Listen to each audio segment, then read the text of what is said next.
blockbuster sa pila. Pinagkaguluhan po itong isang New York style pizza na sa isang mall sa Tanawan City. Ate pong silipin. Anong pagkakaiba itong pizza sa New York style pizza na ngayon ay blockbuster nga sa pila sa isang mall? Itong pizza na ito, so ating silipin po itong pizza nito, kung bakit ito pinagkaguluhan at sobrang haba ng pila at tuwing ito ay nagbubukas sa isang mall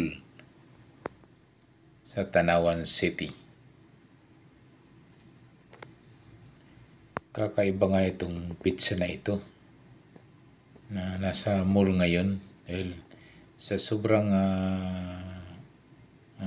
haba ng pila tuwing ito ay nagbubukas. Anong mayroon sa pizza na ito at bakit lagi itong pinipilahan ng mga Pinoy ngayon? So ate pong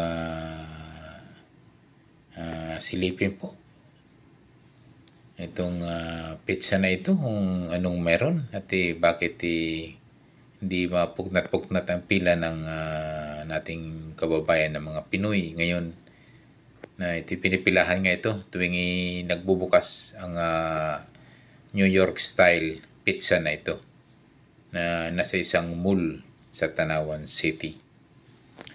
Siguro nga ito ay talagang masarap itong pizza na ito at talagang tinatangkilik hanggang ngayon ang kakaibang pizza na ito na nasa New York style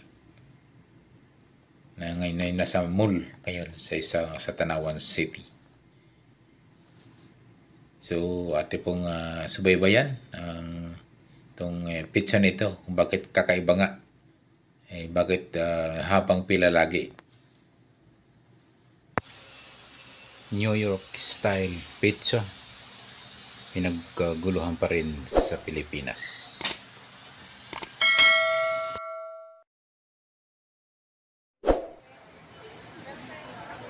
Maaga pa lamang ito ay mahaba na agad ang pila kasi pizza na ito. Kakaiba nga itong New York style pizza ay nasa isang mall ngayon. Tinatangkilik ngayon ng mga Pinoy. Tuwing nagbubukas itong pizza na ito, New York style pizza, ay mahaba na agad ang pila. So anong mayroon itong pizza na ito at bakit ganun na lamang tinatangkilik ngayon ng mga Pinoy sa Pilipinas? Hindi maputol-putol yung pila ng pizza na ito. So sobrang kakaiba nga at marahil ito yung napakasarap na pizza na ito dahil tuwing nagbubukas ito ay mahaba na agad ang pila ng mga Pinoy nasa isang mall. Pansin nyo nga dito po ay kanya-kanyang take out po yung mga Pinoy dito. Ayan po. So talagang ibang klase itong pizza na ito sa New York style pizza na nasa mall ngayon sa Tanawan City. Papansin nga natin na ito ay kanya-kanyang take out ng pizza sa New York style.